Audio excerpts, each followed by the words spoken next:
Hey everyone, today I'm going to show you how to get pink blocks on Block Blast. Stick around till the end to learn the tips and tricks for unlocking these blocks and boosting your gameplay. So let's dive in. So first things first, open the Block Blast app on your device. Now click on Classic Mode.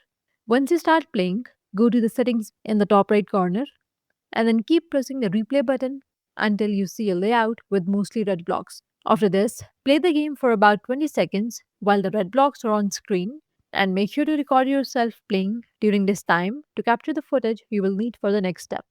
Once you're done, close the app and open the CapCut app and click on Create a new project.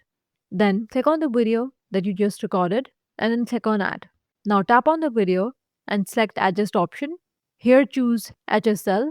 Now set the hue around 79% and lightness about 65% and watch as the red blocks transforms into vibrant pink blocks. And once you're done, click on Export button in the top right corner and the video will be saved in your gallery. And that is how you can get pink blocks in Block Blast. That's it for today's video. Leave a comment and let us know if this is helpful.